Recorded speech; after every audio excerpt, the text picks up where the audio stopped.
যিনি মুফতি আব্দুল মালিক হাফিজাহুল্লাহর ব্যাপারে বলেছেন যে তার যেন পালাতে না হয়, নাউজুবিল্লাহি মিন যালিক। মুফতি আব্দুল মালিক হাফিজাহুল্লাহ পালাবে কেন? আর তিনি তার ব্যাপারে তাদের অনুসারী ভক্ত অনুরক্ত যারা রয়েছেন তারা বলেছেন তিনি নাকি চাটুকারিতা করেন। চাটুকারিতা কে করেন? তারেক মনোয়ারের মতো ব্যক্তিরা যে কি পরিমাণ চাটুকারিতা করতে পারে তার কয়েকটা ভিডিও আমাদের স্ক্রিনে শেয়ার দেওয়া হবে, ইনশাআল্লাহ আপনারা দেখতে পাবেন। তিনি তার বক্তব্যে যখন আওয়ামী লীগ ক্ষমতায় ছিল কিভাবে শেখ মুজিবুর রহমানের প্রশংসা করেছে আপনারা শুনতে পাবেন, কিভাবে শেখ হাসিনার প্রশংসা করেছে। আবার যখন শেখ হাসিনা যখন ক্ষমতাচ্যুত হয়েছে তখন কিভাবে শেখ মুজিবরকে জাহান্নামের আগুনে পুড়িয়েছে তার বক্তৃতার মাধ্যমে, সেটা আপনারা শুনতে পাবেন।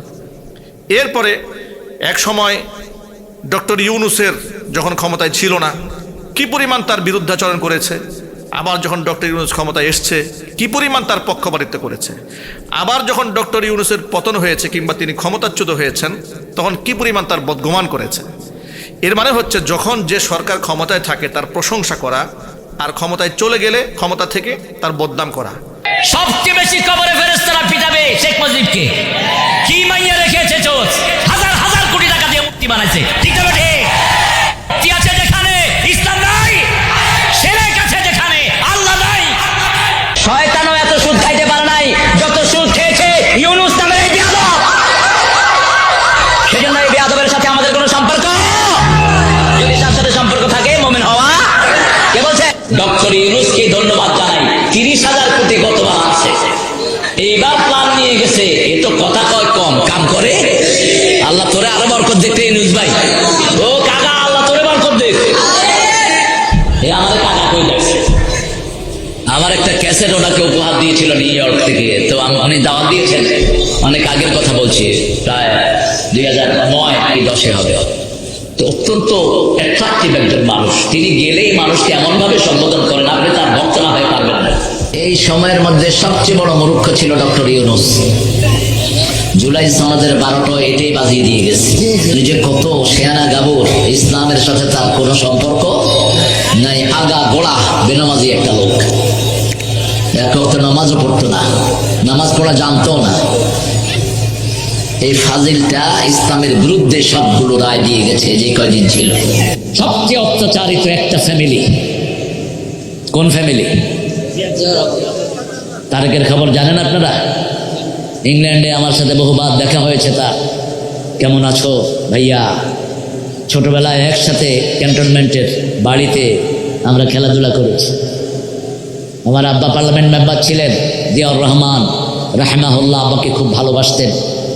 তা আমি বলেছি শরীরের কি অবস্থা? বলছে ভাইয়া শরীরের মেরুদাঁড়ার ভিতরে লোহা ঢুকিয়ে পিটিয়েছে তারা আমাকে। কয়েকবার দোতলা থেকে ছুঁড়ে আমাকে নিচে ফেলে দিয়েছে। অসংখ্য দিন আমি অজ্ঞান হয়ে পড়েছিলাম।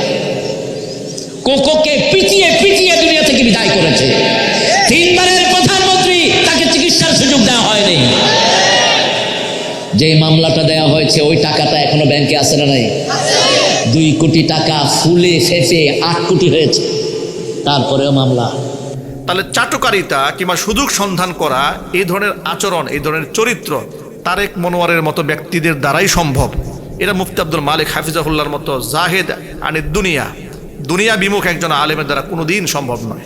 চাটুকারিতা করা, মিথ্যা কথা বলা, এমনকি রসাত্মক গল্প বলে মানুষের মধ্যে একটা রোমাঞ্চকর পরিবেশ তৈরি করা, এই ধরনের পরিস্থিতি এটা একমাত্র তারেক মনোয়ারের মতো চাপাবাজ যারা, গোলাবাজ যারা এবং শতাব্দীর শ্রেষ্ঠ মিথ্যুক যারা, হাদিসের অপব্যাখ্যাকারী যারা, যাদের মস্তিষ্ক বিকৃত বলে আমরা মনে করি, যার সুচিকিৎসার প্রয়োজন আমরা মনে করি, এই ধরনের ব্যক্তিদের দ্বারাই সম্ভব। মুফতি আব্দুল মালিক হাফিজাহুল্লাহ তিনি সুযোগ সন্ধানীও নন, তিনি কারো আপনার অন্যায়ভাবে কারো পদলেহনও করেন না, কোনো ক্ষমতাসীন ব্যক্তিদের তোয়াজও তিনি করেন না।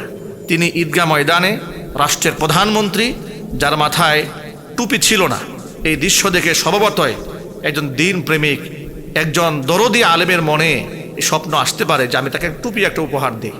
আর আমলের মাধ্যমে তো মানুষকে দাওয়াত দেওয়া যায়। তিনি একটা টুপি পরিয়ে দিয়েছেন, কতটা ভালো একটা কাজ করেছেন।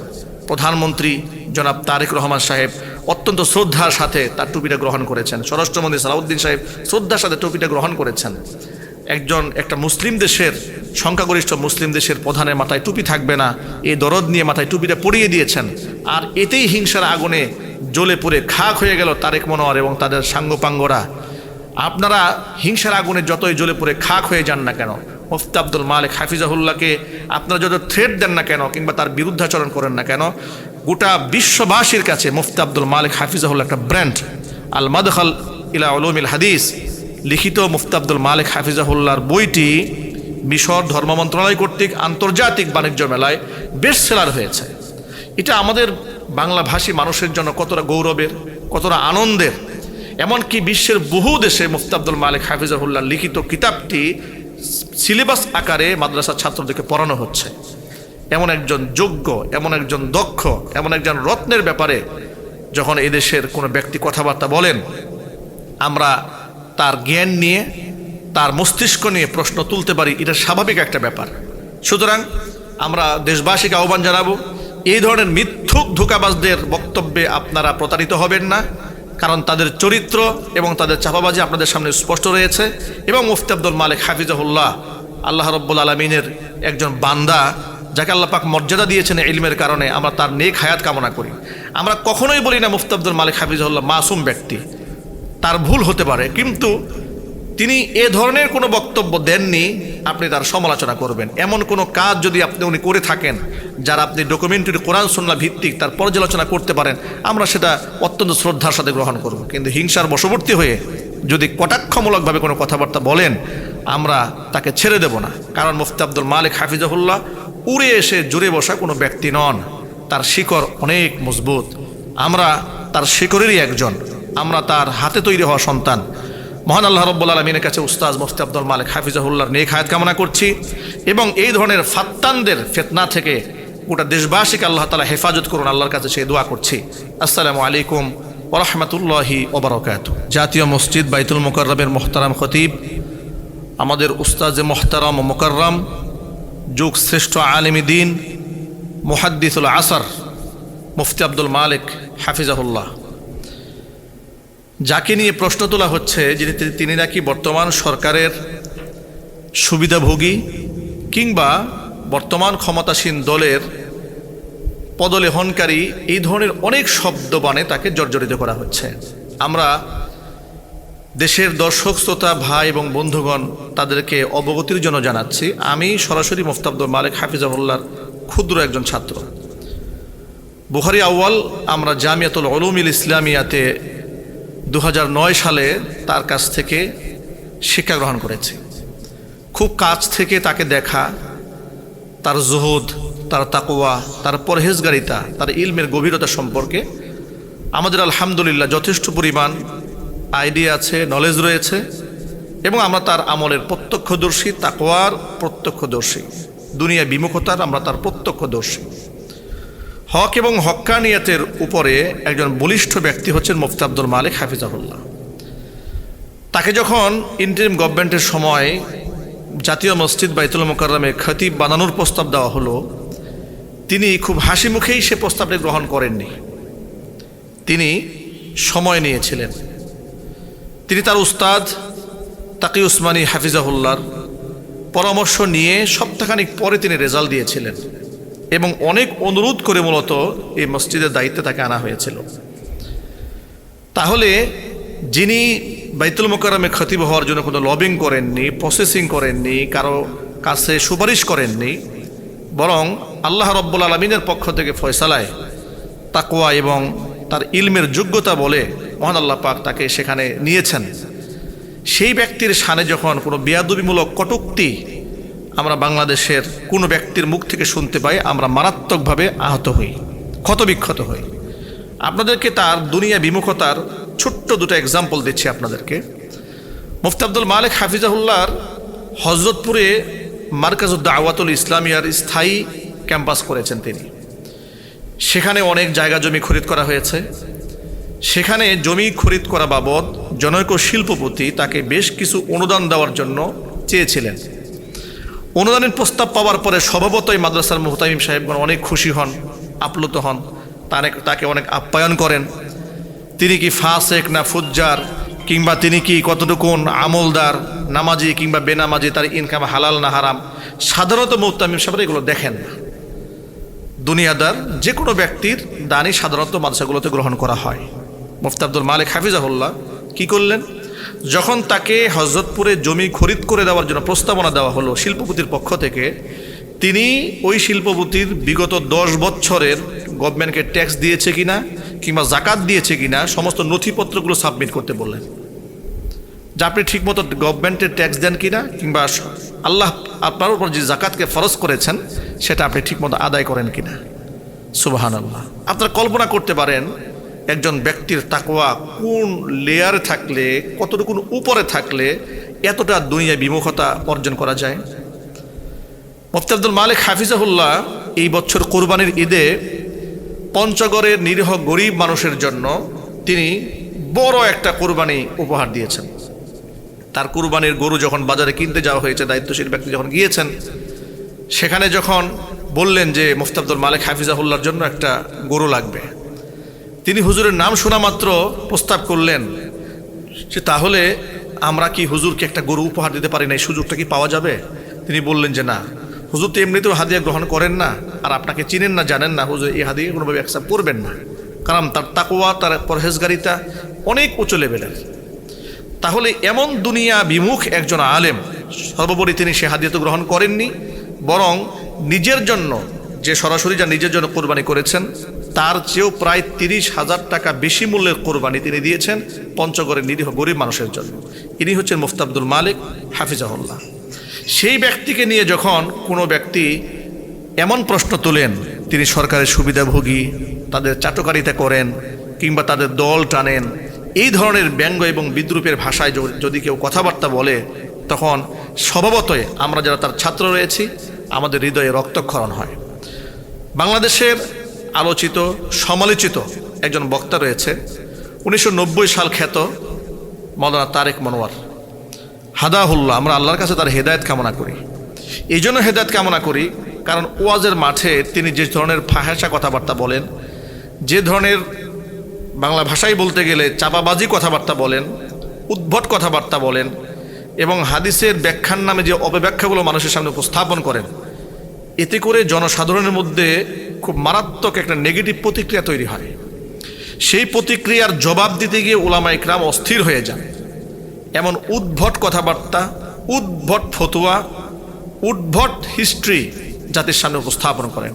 একবার তিনি বলেন ডোনাল্ড ট্রাম্পের নাম নাকি হাদিসে রয়েছে, আলিয়াজুবিল্লাহ। আরেকবার তিনি বলেন খাসি খাওয়া হারাম। এরপরে এই ধরনের বক্তব্য তিনি দিয়ে বেড়ান। এরপরে তিনি অক্সফোর্ডের সেরা টিচার হয়েছেন, তার ফ্যামিলিও জানে না।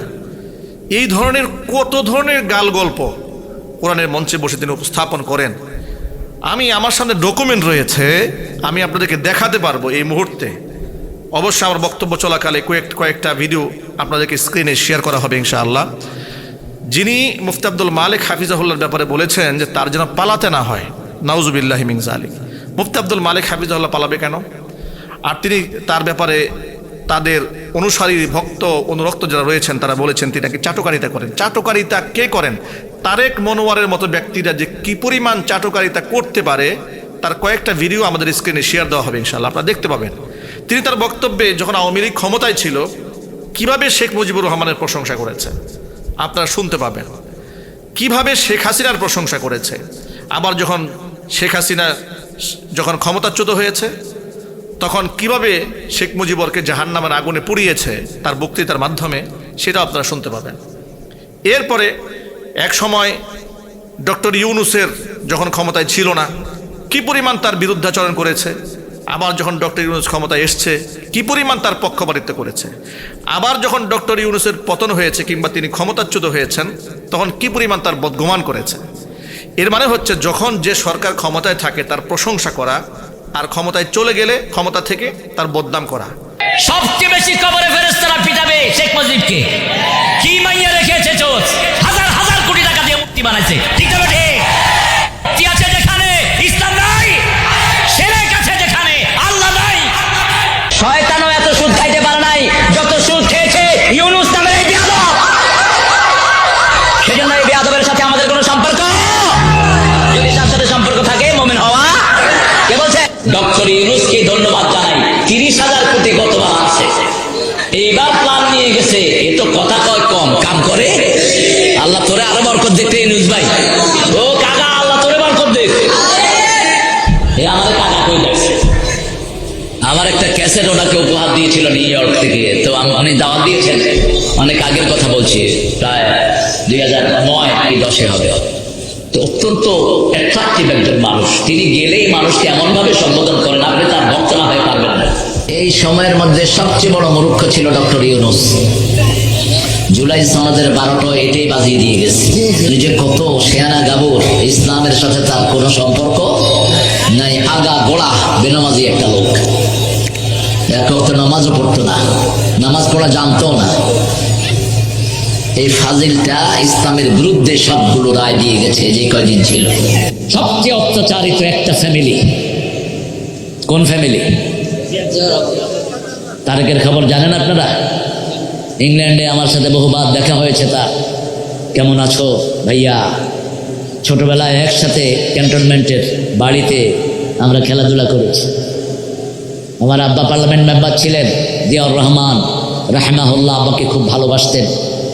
তা আমি বলেছি শরীরের কি অবস্থা? বলছে ভাইয়া শরীরের মেরুদাঁড়ার ভিতরে লোহা ঢুকিয়ে পিটিয়েছে তারা আমাকে। কয়েকবার দোতলা থেকে ছুঁড়ে আমাকে নিচে ফেলে দিয়েছে। অসংখ্য দিন আমি অজ্ঞান হয়ে পড়েছিলাম। কোকোকে পিটিয়ে পিটিয়ে দুনিয়া থেকে বিদায় করেছে। 3 বারের প্রধানমন্ত্রী, তাকে চিকিৎসার সুযোগ দেওয়া হয়নি। যে মামলাটা দেওয়া হয়েছে ওই টাকাটা এখনো ব্যাংকে আছে না নাই? 2 কোটি টাকা ফুলে ফেঁপে 8 কোটি হয়েছে, তারপরেও মামলা।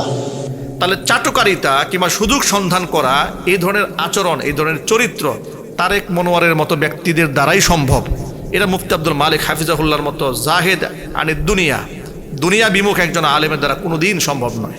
চাটুকারিতা করা, মিথ্যা কথা বলা, এমনকি রসাত্মক গল্প বলে মানুষের মধ্যে একটা রোমাঞ্চকর পরিবেশ তৈরি করা, এই ধরনের পরিস্থিতি এটা একমাত্র তারেক মনোয়ারের মতো চাপাবাজ যারা, গলাবাজ যারা এবং শতাব্দীর শ্রেষ্ঠ মিথ্যুক যারা, হাদিসের অপব্যাখ্যাকারী যারা, যাদের মস্তিষ্ক বিকৃত বলে আমরা মনে করি, যার সুচিকিৎসার প্রয়োজন আমরা মনে করি, এই ধরনের ব্যক্তিদের দ্বারাই সম্ভব।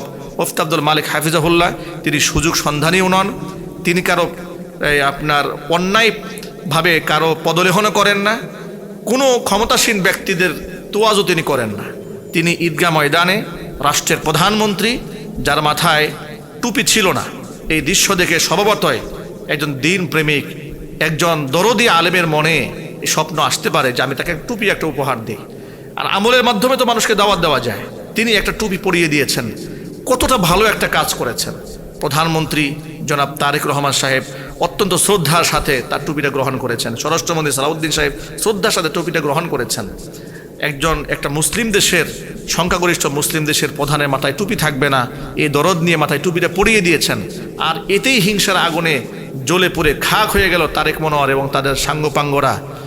আপনারা হিংসার আগুনে যতই জ্বলে পুড়ে খাক হয়ে যান না কেন, মুফতি আব্দুল মালিক হাফিজাহুল্লাহকে আপনারা যত থ্রেট দেন না কেন কিংবা তার বিরুদ্ধাচরণ করেন না কেন, গোটা বিশ্ববাসীর কাছে মুফতি আব্দুল মালিক হাফিজাহুল্লাহ একটা ব্র্যান্ড। আল মাদখাল ইলা উলুমিল হাদিস লিখিত মুফতি আব্দুল মালিক হাফিজাহুল্লাহর বইটি মিশর ধর্ম মন্ত্রণালয় কর্তৃক আন্তর্জাতিক বাণিজ্য মেলায় বেস্ট সেলার হয়েছে। এটা আমাদের বাংলাভাষী মানুষের জন্য কতটা গৌরবের, কতটা আনন্দের। এমনকি বিশ্বের বহু দেশে মুফতি আব্দুল মালিক হাফিজাহুল্লাহ লিখিত কিতাবটি সিলেবাস আকারে মাদ্রাসার ছাত্রদেরকে পড়ানো হচ্ছে। এমন একজন যোগ্য, এমন একজন দক্ষ, এমন একজন রত্নের ব্যাপারে যখন এদেশের কোনো ব্যক্তি কথাবার্তা বলেন, আমরা তার জ্ঞান নিয়ে, তার মস্তিষ্ক নিয়ে প্রশ্ন তুলতে পারি, এটা স্বাভাবিক একটা ব্যাপার। সুতরাং আমরা দেশবাসীকে আহ্বান জানাবো, এই ধরনের মিথ্যুক ধোঁকাবাজদের বক্তব্যে আপনারা প্রতারিত হবেন না, কারণ তাদের চরিত্র এবং তাদের চাপাবাজি আপনাদের সামনে স্পষ্ট রয়েছে। এবং মুফতি আব্দুল মালিক হাফিজাহুল্লাহ আল্লাহ রব্বুল আলমিনের একজন বান্দা, যাকে আল্লাহ পাক মর্যাদা দিয়েছেন ইলমের কারণে। আমরা তার নেক হায়াত কামনা করি।